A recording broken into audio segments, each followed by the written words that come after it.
The girders of the soul, which give her breathing, are easy to be unloosed. Nature teaches us, and the oracles also affirm, that even the evil germs of matter may alike become useful and good. Zoroaster,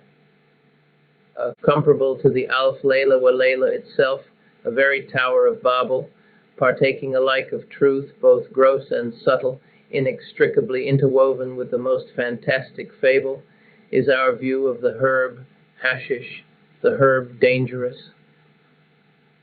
Of the investigators who have pierced even for a moment the magic veil of its glamour ecstatic, many have been appalled, many disappointed. Few have dared to crush in arms of steel this burning daughter of the Jinn, to ravish from her poisonous scarlet lips the kisses of death, to force her serpent-smooth and serpent-stinging body down to some infernal torture couch, and strike her into spasm as the lightning splits the cloud rack, only to read in her infinite sea-green eyes the awful price of her virginity, black madness. Even Supreme Richard Burton, who solved nigh every other riddle of the Eastern Sphinx, passed this one by. He took the drug for months, with no other symptom than increased appetite, and in his general attitude to hashish intoxication, spoken of often in the nights, shows that he regards it as no more than a vice, and seems not to suspect that, vice or no, it had strange fruits, if not of the tree of life, at least of that other tree, double and sinister and deadly. Nay, for I am of the serpent's party. Knowledge is good, be the price what it may. Such little fruit, then, as I may have culled from her autumnal breast, mere unripe berries, I confess, I hasten to offer to my friends. And lest the austerity of such a goddess be profaned by the least vestige of adornment, I make haste to divest myself of whatever gold or jewelry of speech I may possess,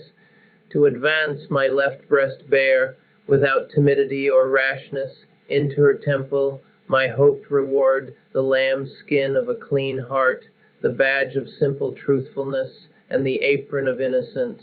in order to keep this paper within limits. I may premise that the preparation and properties of cannabis indica can be studied in the proper pharmaceutical treatises, though, as this drug is more potent psychologically than physically, all strictly medical account of it, so far as I am aware, have been hitherto both meager and misleading. Deeper and clearer is the information to be gained from the brilliant studies by Baudelaire, unsurpassed for insight and impartiality, and Ludlow, tainted by admiration of De Quincey and the sentimentalists. My contribution to the subject will therefore be strictly personal, and so far incomplete, indeed in a sense valueless, since in such a matter personality may so largely outweigh all other factors of the problem.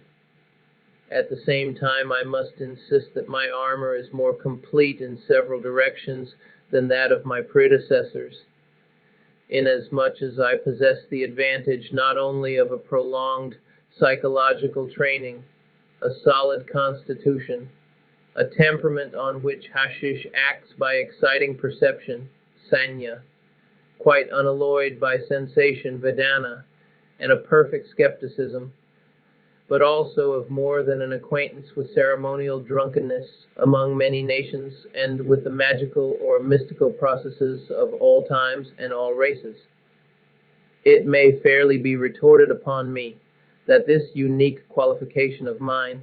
is the very factor which most vitiates my results. However,